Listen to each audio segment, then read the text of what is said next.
Chennai metro இரண்டாம் கட்ட திட்டத்துக்காக ஒன்றிய அமைச்சரவை நிதி வழங்குவதற்கு தற்போது ஒப்புதல் வழங்கியிருக்கிறது. இது பற்றி நம்முடைய கருத்துக்களை பகிர்ந்து கொள்வதற்காக திமுக எம்பி திரு வில்சன் அவர்கள் தொலைபேசி வாயிலாக இணைந்திருக்கிறார். வணக்கம் சார். சார் வணக்கம் சார்.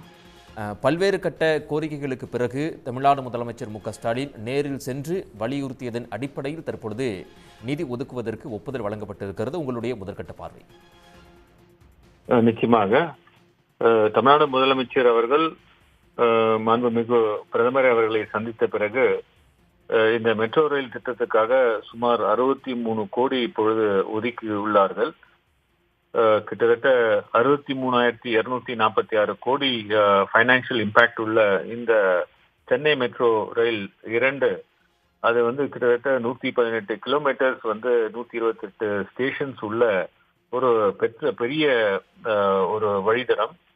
இது பிஐபி கிளியரன்சஸ் 21/11/2020 கொடுக்கப்பட்டு பப்ளிக் இன்வெஸ்ட்மெண்ட் போர்டு 17/8/2021 கொடுக்கப்பட்டது.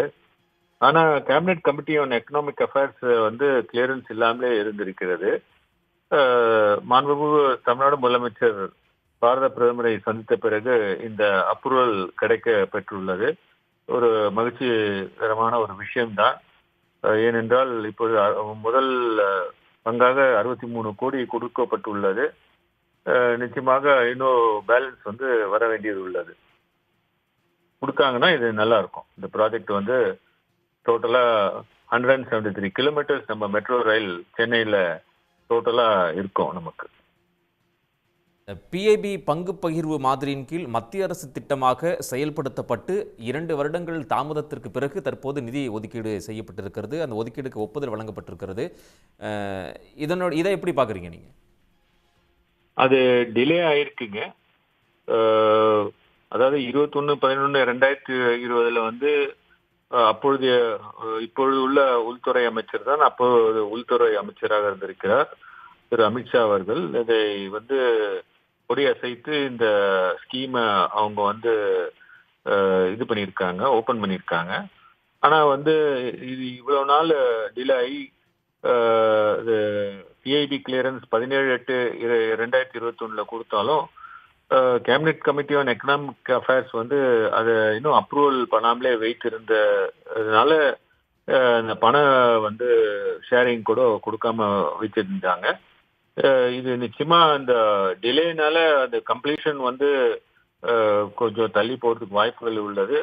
எனவே இப்போது ஒரு மகிழ்ச்சிகரமான ஒரு நியூஸ் என்னன்னு பாத்தீங்கன்னா, மாண்புமிகு தமிழ்நாடு முதலமைச்சர் பாரத பிரதமரை சந்தித்த பின்பு இந்த 63 கோடி வந்துள்ளது. நிச்சயமாக பாக்கியுள்ள பணமும் அவர்கள் செய்வார்கள் என்று நம்புகிறோம். இப்போ இந்த நிதி ஒதுக்கீடுக்கு ஒன்றிய அமைச்சரவை ஒப்புதல் வழங்கியிருப்பதன் மூலம் தமிழ்நாடு அரசு தொடர் வலியுறுத்தல் காரணமாக இந்த ஒப்புதல் அப்படிங்கிறது வழங்கப்பட்டிருக்கிறது. இந்த விஷயத்தில் தமிழ்நாடு அரசினுடைய நடவடிக்கை அப்படிங்கிறது எந்த அளவிற்கு முக்கியத்துவம் பெற்றது அப்படிங்கிறத நீங்க பாக்குறீங்க? ஆமாங்க, நிச்சயமாங்க. ஏன்னா இந்த பப்ளிக் வெல்ஃபேர் ப்ராஜெக்டுங்க. அது 63,246 crores phase 2 ப்ராஜெக்ட் போது கிட்டத்தட்ட 128 ஸ்டேஷன்ஸ் வருகிறது சென்னை மாநகரத்துல. கிட்டத்தட்ட நான் சொன்ன மாதிரி 118 கிலோமீட்டர் தூரம் உள்ள இந்த ப்ராஜெக்ட் ஒரு இம்பார்ட்டன்ட் ப்ராஜெக்ட்.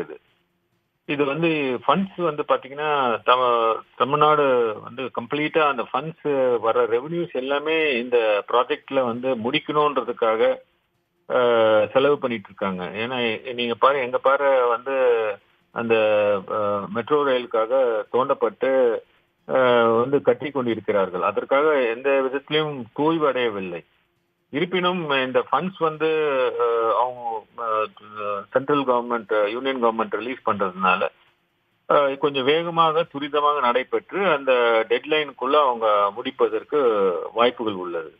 ஆகவே நிச்சயமாக இது அந்த ஃபண்ட்ஸ் அவங்க ரிலீஸ் பண்ணாங்கன்னா மற்ற இதுல கொடுக்க வேண்டிய பணம் எல்லாம் இதுல டைவர்ட் பண்றது கொஞ்சம் நிறுத்தி சென்ட்ரல் கவர்மெண்ட், யூனியன் கவர்மெண்ட் கொடுக்குற பணத்தோட வச்சு இந்த ப்ராஜெக்டை முடிப்பதற்கு வாய்ப்புகள் நிறையவே இருக்கிறது. இப்போ இந்த இரண்டாம் கட்ட திட்டத்தை பொறுத்த வரைக்கும் இதுவரைக்கும் நிதி செலவு பண்ணதில் தமிழ்நாடு அரசு 12,000 கோடி ரூபாய் செலவு பண்ணியிருக்கிறாங்க. நிதியமைச்சர் அப்போது பேசும்போது கூட ஜூன் மாதம் ப்ரெஸ் மீட்டில் பேசும்போது கூட சொல்லியிருந்தாங்க 12,000 கோடி ரூபாய் கூடுதல் நிதிச்சுமை எங்களுக்கு அப்படின்னு சொல்லிட்டு. இப்போ இந்த ஒப்புதல் கொடுத்திருப்பதன் மூலமாக இது எவ்வளவு பலனளிக்கக்கூடிய ஒன்றாக இருக்கக்கூடாது? இப்போ இது வந்து அப்ரூவ் பண்ணிட்டாங்க. சிசிஏ வந்து கிளியரன்ஸ் இல்லாம இருந்தது, வந்து கிளியரன்ஸ் அப்படிதான் இன்ஃபர் பண்ண முடியுது. ஸோ அந்த சிசிஏ கிளியரன்ஸ் கொடுத்து அந்த ஃபண்ட்ஸ் ரிலீஸ் பண்ணதுனால இனி வருங்காலங்களில் ஒரு பிரச்சனை இருக்காது என்று நான் நினைக்கிறேன். இது என்னுடைய கருத்துங்க, தனிப்பட்ட கருத்து. அந்த அவங்க சொன்னாங்களே அந்த முழுக்க முழுக்க மாநில அரசுடைய அந்த செலவுன்னு, அது இல்லாம அது இல்லைன்ற மாதிரி தான் இப்போ தோன்றுகிறது. ஏன்னா அந்த சிசிஏ கிளியரன்ஸ் கொடுத்து அந்த ஃபண்டிங் அவங்க வந்து இப்போ பார்ட் பேமெண்ட்டாக இதை ரிலீஸ் பண்ணுறதை பார்க்கும்பொழுது இது வந்து ஒரு ஜாயிண்ட் வெஞ்சர். ஏன்னா ஃபேஸ் 1 வந்து ஒரு ஜாயிண்ட் வெஞ்சர், அதே போல் இந்த ஃபேஸ் 2 அந்த அதே ஜாயிண்ட் வெஞ்சரில் தான் அது அவங்க போயிருக்காங்க. ஸோ இப்போ இவங்க வந்து இந்த ஃபண்ட்ஸை ரிலீஸ் பண்ணுறதுனால இது ஜாயிண்ட் வெஞ்சராக இது வந்து அவங்க எடுத்திருக்காங்கன்றதான் நம்ம இன்ஃபர் பண்ண முடியுது. உடனுக்குடன் செய்திகளை தெரிந்து கொள்ள சன் நியூஸ் பெல் ஐகானை கிளிக் பண்ணுங்க.